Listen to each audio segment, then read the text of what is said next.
This is Clem Hawks, ladies and gentlemen. Good evening and welcome to some Minnesota Twins discussion here on the channel today. You see the green screen not ready to roll, but how about that? There you go, all fixed up and ready to rock for us to discuss some Minnesota Twins here as we are currently roughly a week out from things really looking interesting here for the Central Division in the AL.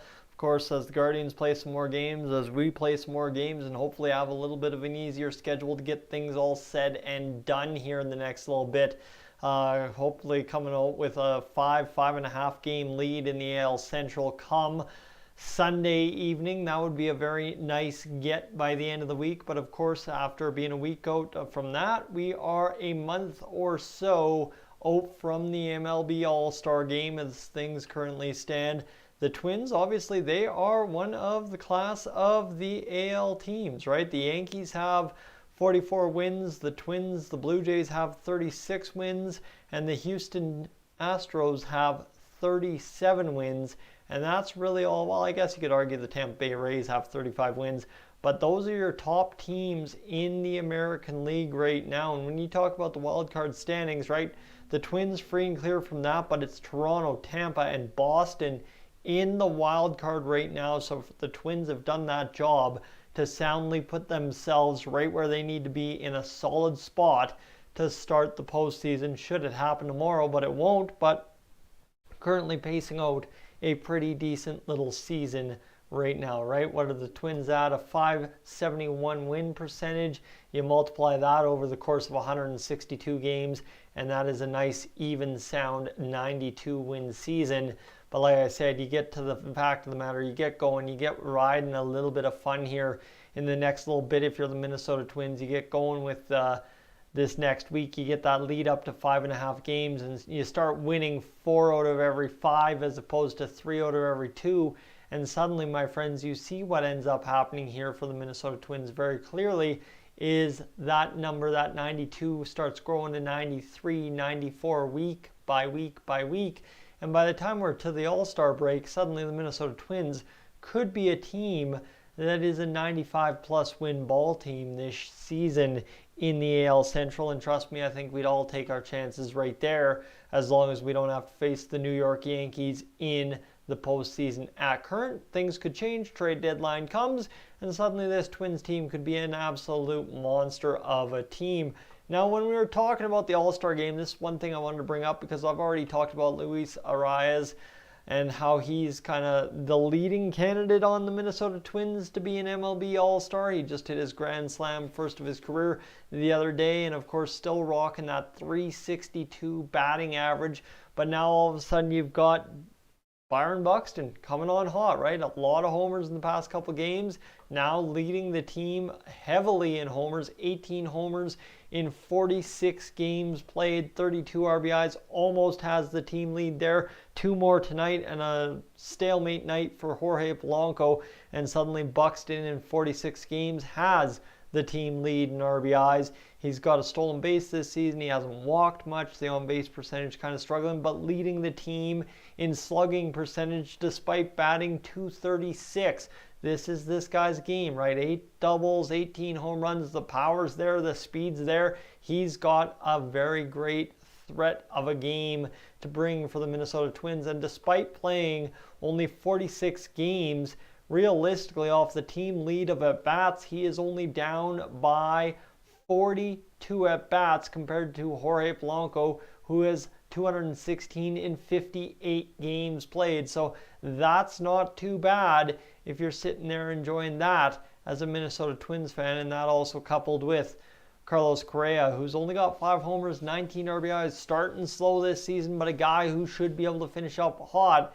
We've talked about this Minnesota Twins team getting very hot here in the next week, and hopefully this is the turn of it with, of course, Byron Buxton leading the way. But, right, Buxton's an All-Star candidate now because of those home runs, all that. I'd love to see him in the All-Star Derby, or Home Run Derby, quite honestly.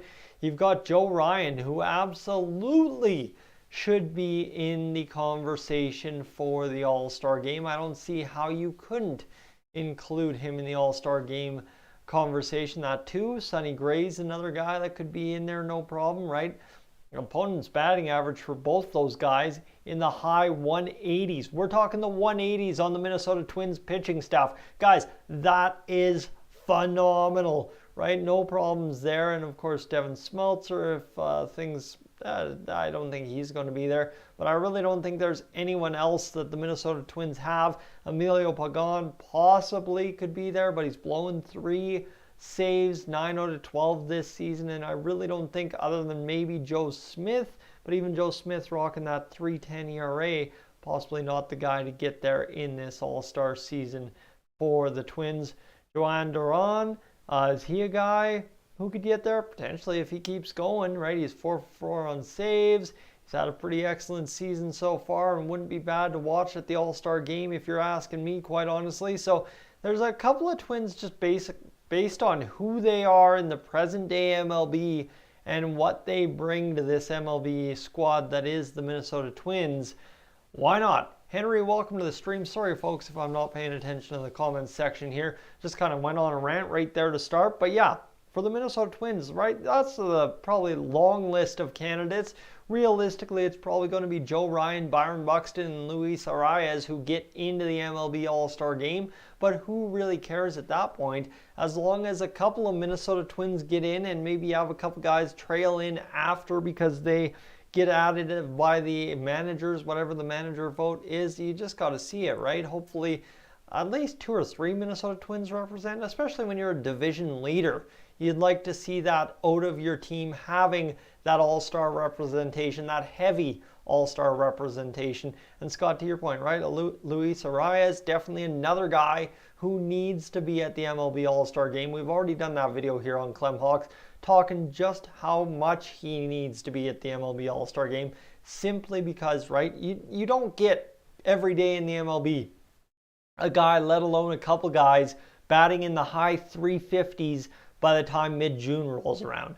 And this is a guy who's sustained it, right? He got to the 360s, almost a week ago, and here he is now, still batting in the 360s. That is phenomenal, and if you don't reward that kind of game in today's modern MLB, which is all home run power or bust, you've got to be kidding me. You got to find a way to get this guy to the home run, or not home run derby, sorry, the MLB All-Star game, and you got to find a way to get Byron Buxton in the home run derby as well. I think it's that simple, right? As a Minnesota Twins fan, to see a guy that like Buxton, who obviously he's had his ups and downs the past 2-3 years with injuries, if you could see him stay healthy, crush a couple more homers, get up to that magical, I don't know, about 22, 23 homers on the season before we hit the All-Star break and go crush a home run derby round or 2, that would be phenomenal. You get Arias the All-Star nod, make him feel special, great, good to go. And then of course you add on one more guy, whether it be Joe Ryan, Joe Smith, somebody from the rotation or bullpen for the Minnesota Twins, and get them in there, get them going in the All-Star game. Even if they don't pitch, that doesn't matter. Just have a couple of Minnesota Twins, or a handful even, that go represent this team at the MLB All-Star Derby and All-Star Game, Home Run Derby. I keep mixing that up. A bit out of practice with All-Star Weekend, but trust me, it would be a blast, and it would give us here on Clem Hawks a big reason to go out and stream this for you, right? Go out there and be involved in everything, right? If we can sit here and be the homers streaming for Byron Buxton on YouTube, you are kidding me if Clem and I aren't there for that all dang day, my friends. So that's where we've got a lot of excitement to come from MLB All-Star Weekend, and especially if the Minnesota Twins can be a big part of MLB All-Star Weekend. And that's where I think number one, right, just maintain hopefully these couple of guys that are the handful of guys we're hoping to send to the All-Star game continue to produce, continue to elevate their game. But all found in that is if these guys continue to elevate their game, continue to produce the way they have been the past couple of weeks, the way they have been more or less all season, that stretch where right now it's 3.5 between the Cleveland Guardians and us, you suddenly start stretching that out, and you go from what is a 92 win projected ball club right now to a 95, 96, 97 team that suddenly for the next couple of weeks winning 4 out of 5 games. Are you kidding me how exciting that would be to watch as a Minnesota Twins fan leading up to the All-Star game, the Home Run Derby, and then all of a sudden leading into what will become the trade deadline. And then you got the dog days of summer in August, the September call-ups, the September rush, and then that first week of October, everything gets settled and we get into it. Ooh, light me up, let me know, that's for sure.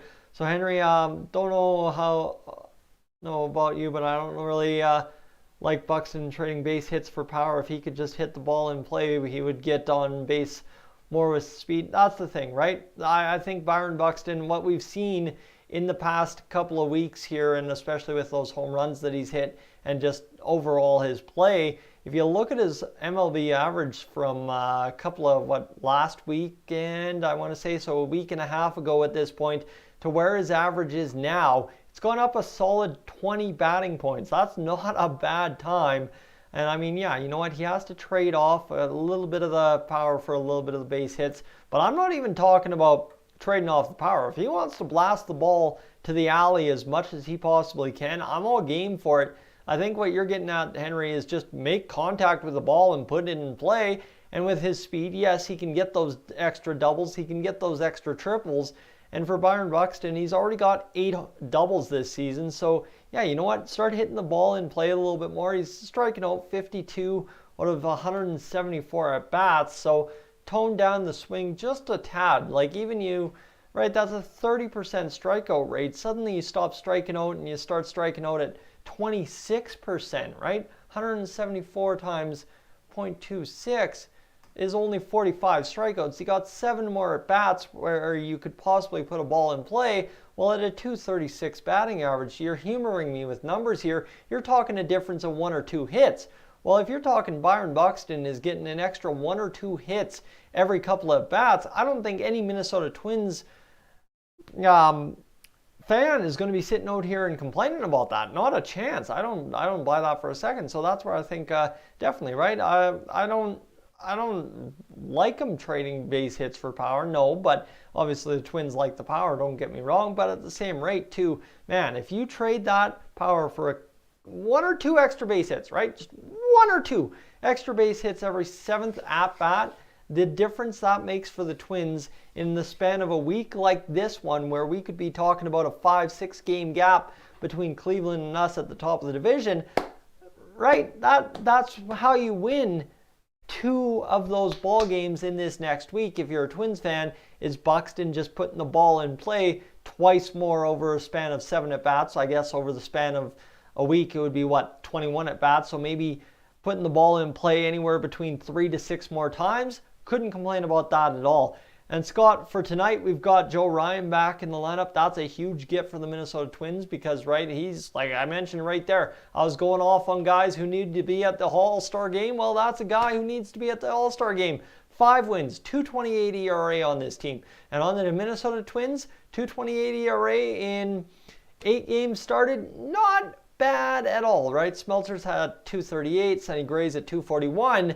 But when you talk about Smeltzer being a guy that the Twins highly prize, Sonny Gray being an MLB player for as long as he has and a stellar one at that, and then you got Joe Ryan coming in and absolutely demolishing things, looking good, right? Pitching almost a strikeout an inning, a .186 batting average against, only 14 walks, 29 hits against. So you're literally talking a 1.0 whip for this guy, and 5 wins, 2 losses, a guy that goes out there 5 out of 8 times this season and wins you a ball game. You can't really complain about that too much at all. So that's where I think getting him back is a definite get for this Minnesota Twins team. And I believe, if I'm not mistaken, the reason you're mentioning that is he is starting against, of course, the Seattle Mariners tonight, who we face for game 2 of this series? I think game 2 is what I mentioned earlier on. Yes, it's game 2. We won 3-2 on the 13th. So you've got game number 2 of this series against the Mariners. And of course, Clem won't have a game review because a man's got to work in the morning. And 8:10 Eastern or Mountain Standard Time, so 9:10 Clem's time, is a little bit too late to get on for a post game. But yeah, Joe Ryan goes up against Gilbert, who's been just as phenomenal for the Seattle Mariners, and right, Joe Ryan in a tough situation. But at the same rate for the Minnesota Twins, runs per game against the Mariners, 435 versus 411. You got the Twins batting average at almost 250, 249. A lot of that goes to Luis Arraez, batting 362 against the Mariners, 237. And of course, it does go down to Buxton upping his average a little bit too here in the past 2 weeks. Home runs almost dead even, 62 versus 60.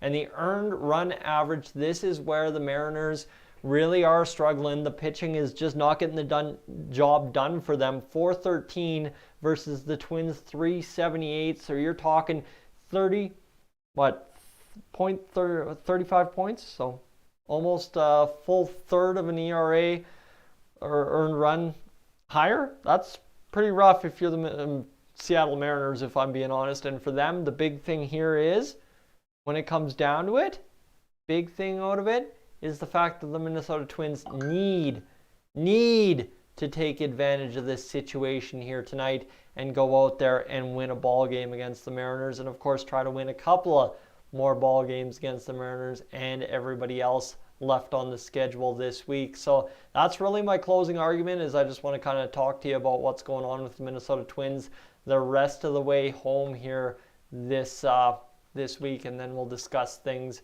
as we go into this next little bit of ball this weekend. You'll probably hear from me 2 or 3 more times this week, and then we'll talk all about things going on a little bit later on. So Twins play the Mariners tonight, Twins play the Mariners tomorrow, and then the Twins, oh sorry, I thought today was the 15th. Oh my goodness, I'm all kinds of confused. We have the off day on Thursday, and then we play the Diamondbacks 17th, 18th, and 19th, my friends, and that will round us out in the weekend. So you've got the Mariners and the Diamondbacks to close out this week and hopefully get us where we need to be by this point next week, right? We're talking next Tuesday. The Twins have to stretch that division lead from here at 3.5 games all the way up to hopefully 5-6 games in the division. And then suddenly, yes, as a Minnesota Twins fan, you're sitting comfortable in the division. You're sitting comfortable overall in the MLB. And of course, by then, hopefully you're also sitting as a 40-win ball club and stretching that to a 93-94 win ratio over the span of the season, and away you go. And hopefully your guys that you're hoping make the All-Star game, right? We talked about Luis Arraez, Byron Buxton, and Joe Ryan, who will get, well, I guess one start in the next little bit, but by the time we talk again next week on Tuesday, he should have a second start under his belt as long as everything goes according to plan tonight. But as long as everything does, those 3 guys in this next week or so will hopefully cement their spot in the All-Star game. That's what we'd be hoping for here. And it looks like I'm sending no data over to YouTube. I don't know what YouTube's talking about. Whatever, we're all good. But you get where I'm going, right? It's simply, we've got 3 players of interest to follow this week, as well as the Minnesota Twins' overall progress and how they kind of transform this division lead with, of course, the Guardians playing more games this week and us playing more games and having a couple of, well, one day off to get rolling. Hopefully we start seeing this picture get a little bit more clearer in the Central, and then suddenly things start changing around and our All-Stars are our All-Stars and everything keeps going, and away we go. One last note before I head up on out of here. We're up to almost the 20-minute mark, so I'm going to head on out and get going. But Henry, and of course we are talking ball game starts in about 6 minutes, so you guys probably want to pop on over to that. Henry, a quick 50 seconds on Jorge Polanco, who I think, right, if you look at kind of what the Twins have going for them right now, Jorge Polanco is one of, if not the key piece that has kept this Twins team batting healthy, right? 33 RBIs, team lead, despite Buxton having 18 home runs. It's Jorge Polanco who has the team lead with RBIs. Yes, he should in 58 games played and playing a very stellar season so far. However, here's the thing. A solid second half, a good second half, whatever you want to say for Jorge Polanco, is going to include doing what he's doing now, right? Doubles, home runs at a decent enough pace, getting hits is going to have to change, right? He's had 53 hits and 32 walks. So the on-base percentage is .340, but the batting average is .245. For Jorge Polanco, if you're looking at that, right, you've had, 70, 85 on-base opportunities plus whatever else change in plate appearances, intentional base on balls, and hit by batter, whatever you want to say. You know what? He's scored 28 runs. So for him, right, you want to get that batting average definitely. When you're having a decent enough season, you'd like to finish the season up over a .255 batting average. So I think, is he going to have a good second half? A good second half I would define for him getting that batting average up over .255, getting the power numbers up there a little bit more, right? You've got the advantage on Byron Buxton right now in doubles, albeit in 12 more games. But I think another key piece is if he can continue to stroke the two-base hit, go out there and get those extra bases every swing or every couple of swings, and just maintain that lead on Buxton the whole season through, and of course up the average, the hits, and continue to take walks the way he has. Currently the man who has walked the most for the Minnesota Twins. Just keep doing that, and I think, you know what, that is what to me would define a good second half for Jorge Polanco, just basically looking at the basic stats. I'm not the guy that understands the fancy baseball stats. I barely understand the fancy hockey stats, but my friends, 21 minutes and change, 3 minutes to the game, striking 8 o'clock and getting going here in Canada, so you might want to tune in. It's just about 9 o'clock. I'm going to head up on out. Thanks so much for hanging out. Henry, Scott, thanks for the comments. Appreciate that, folks. We'll do a couple more of these more often. Definitely got to, because I like the results here in the chat. Folks, I'm Yak. This is Clem Hawks. Up on, out of here.